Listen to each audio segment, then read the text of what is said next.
પહેલા દિવસે કે ખરેખર છોકરાઓને ગુરુદ્વારા પર રહીને બધાને મજા આવી કે નહીં સેવા કરી? આપણો સમય તો 15 મિનિટ ગયો, પણ ગુરુકુલ હમણાં વર્ગખંડની અંદર બેન્ચ સાફ રહેવી જોઈએ, ફર્શ ફ્લોર છે તે એકદમ સાફ રહેવું જોઈએ,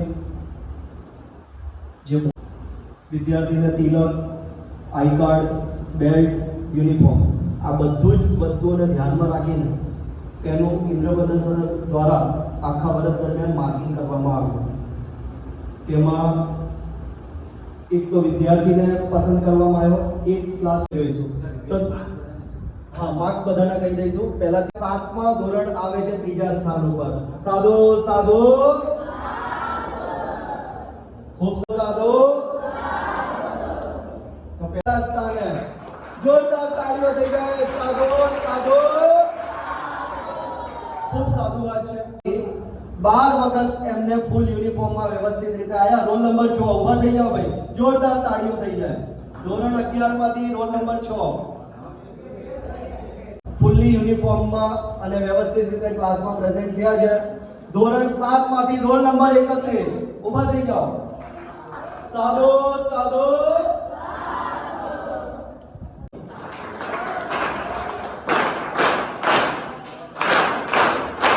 સરસ. રોલ નંબર 1 ઊભા થઈ જાઓ ભાઈ. એકવાર જોરદાર તાળીઓ થઈ જાય વિદ્યાર્થીઓ માટે. રામલિયા યુનિફોર્મમાં આવ્યા 12 રોલ નંબર અને 13 રોલ નંબર બંને ઊભા થઈ ગયા. વાહ સાધુ સાધુ.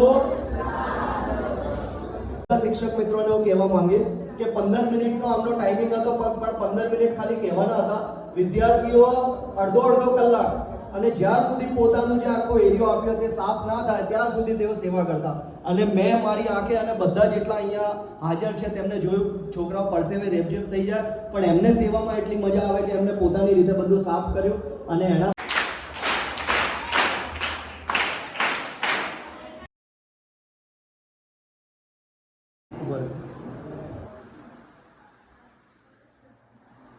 અગિયારમાં વાળા ધોરણના છોકરાઓ ખૂબ જ સારું મેનેજમેન્ટ કર્યું. એકવાર એમના માટે બી જોરદાર તાળીઓ થઈ ગઈ.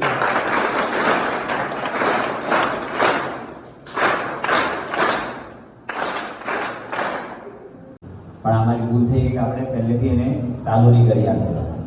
આવતા વર્ષથી આપણે પહેલા દિવસથી કરીએ ને? પાક્કો? છોકરો એવો નતો કે જે સેવાના ટાઈમે ટાઈમ પાસ કરતો હોય. બધા વિદ્યાર્થીઓએ ખૂબ જ દિલથી મહેનતથી સેવા કરી છે. અને નેહરુભાઈની આવી કમેન્ટ છે તમારા બધા માટે, એટલે ખરેખર ખૂબ મોટી વાત છે. એક પણ વિદ્યાર્થી એવો નતો જે સેવાના સમયે ટાઈમ પાસ કરતો.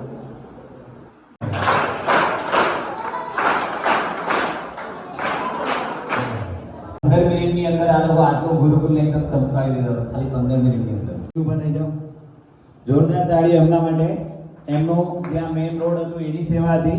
એ લોકોના પોઈન્ટ છે 124 અને 2 સાધુ. 124 અને 2 પ્લસ 121 એટલે કેટલાનો ગેપ છે? ખાલી 3 માર્ક્સનો.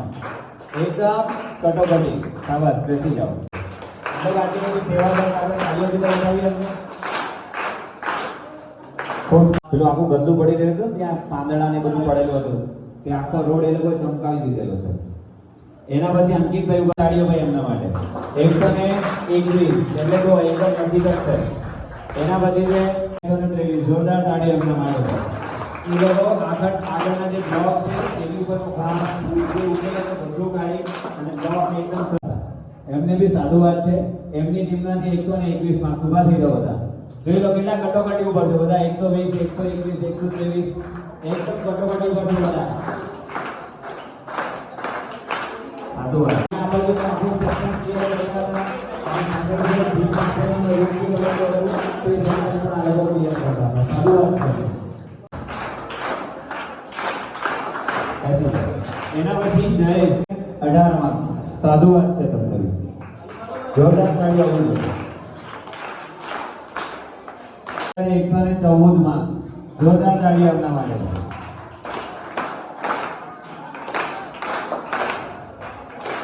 પછી ધ્યાનથી સાંભળતા જજો. 120 ભીમવાડા કોણ છે?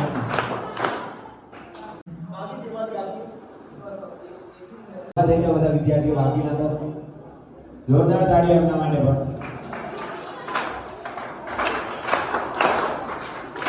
એના પછી સારવાર ચાલે છે. સવાલો બધા નાના નાના જ હતા. જોરદાર તાળીઓ એમના માટે. આટલા નાના નાના થઈ ગયા પણ આ લોકો પાછળમાંથી વ્યવસ્થાના સંદર્ભમાં કરીને મૂકીને આવતા હતા, પણ આ લોકો એકદમ ચોખ્ખી અને સીધી કરતા હતા આપણી તાળીઓની. બહુ જોરદાર તાળીઓ એમના માટે. ટીમ ઊભા થઈ જાઓ.